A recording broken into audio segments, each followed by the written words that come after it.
Hi, everybody. This is Isabel May from the UMB Writing Center. In today's video, I'm going to take you through what I call the art of paraphrasing. Some tips and tricks to properly paraphrase original source material, be those websites, journal articles, passages from any of those book chapters, and so on.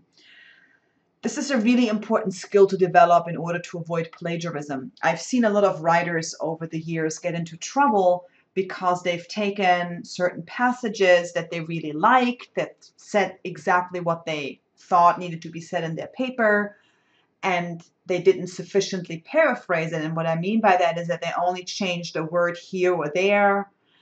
They might have even cited it, attributed it to the original source, but they didn't change the original phrasing enough for it to become really their own writing, and that can get people into trouble. So to avoid that, here are some tips and tricks on how to properly paraphrase, and I'm going to take you through an example to show you what to do when you have a phrase that's a little bit too close to the original, how you can fix that. So let's get started. There are 7 steps for successful paraphrasing, and let me walk you through these and then demonstrate them on an example. Step number 1 is to read the original a few times. So if you have a particular passage, a paragraph from an article that you want to paraphrase and use in your work, read the original a few times so you become really familiar with the content. Once you've done that, put the original passage away. Don't even look at it. Really crucial step. So once you've done that, take a piece of paper or on your computer, write down the main ideas from memory. Not looking at the original, we're not touching the original right now. So writing down from memory some notes on the content. Number 4, now you're ready to actually write your paraphrase.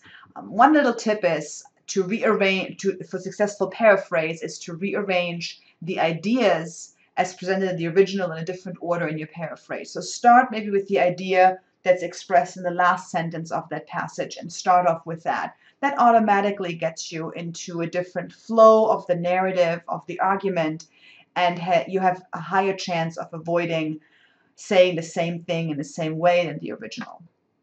Step number 5, once you've written your paraphrase, now it's time to pull out the original again and make sure you check your paraphrase with the original.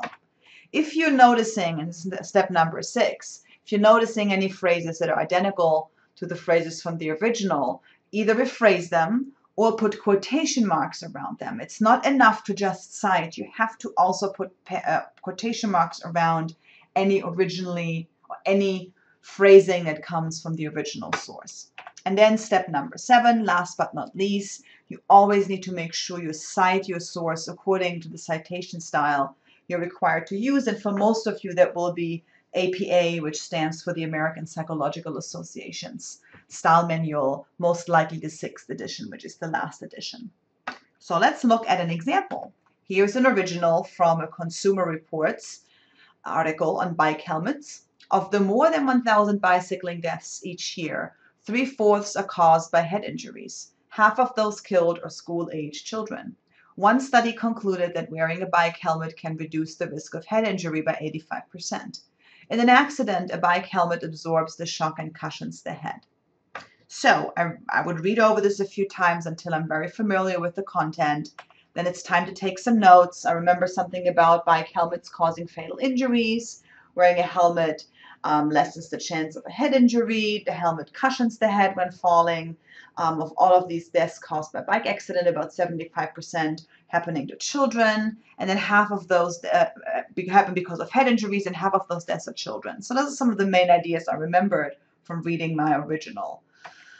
I'm still putting it aside. Here's my attempt for my paraphrase. Bike helmets can help reduce potentially fatal biking accidents. 3/4 of biking accidents are caused by head injuries, of which 50% involve children.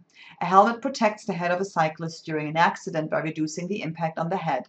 Based on one study, the injury rate goes down dramatically, namely 85%, when riders wear helmets. So let me compare this to the original. So I'm looking at the first sentence. There's nothing really in the original, which is on the bottom here, that looks familiar or the same. I look at the second sentence. 3/4 of biking accidents are caused by head injuries. And this is where I am noticing 3/4 are caused by head injuries.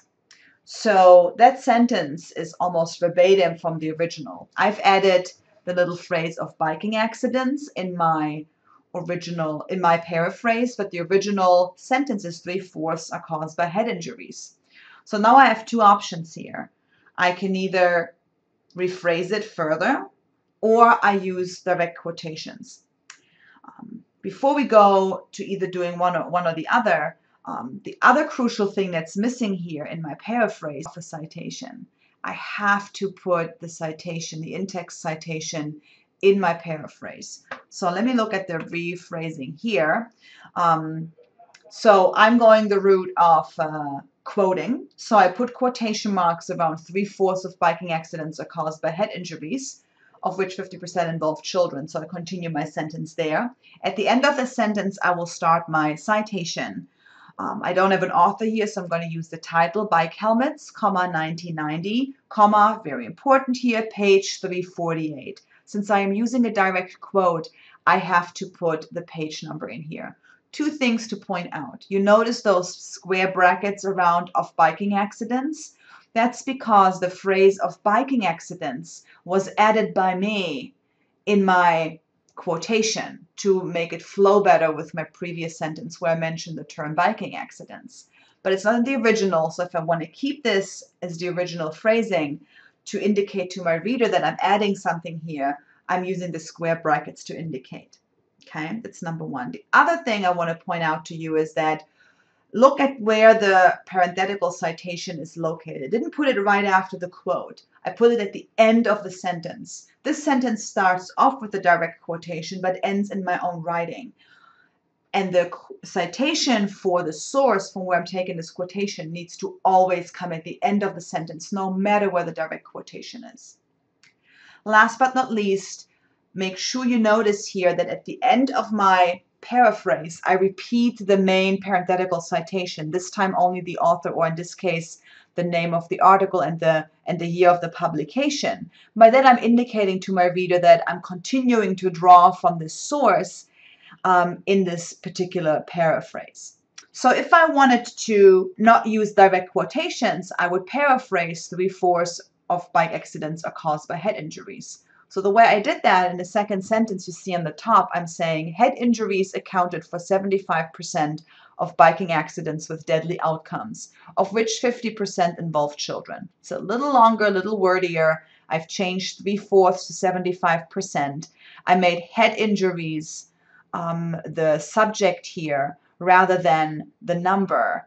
I'm making it, into a slightly differently structured sentence. And here I also changed my in-text citations a little bit. I actually added the first in-text citation after my first sentence, indicating to my reader, here I'm starting off with a direct citation. And then again, at the end of the paraphrase, I again repeat the citation just to make sure that my reader understands, hey, I'm citing from this particular source.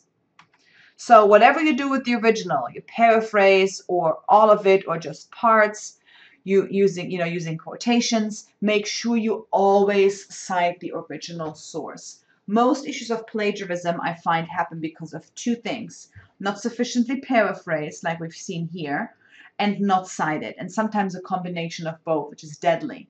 So again, paraphrase as much as possible. If you're quoting directly, integrate it just like we did here. Integrate the quote into your sentence structure, and then make sure you cite the original source.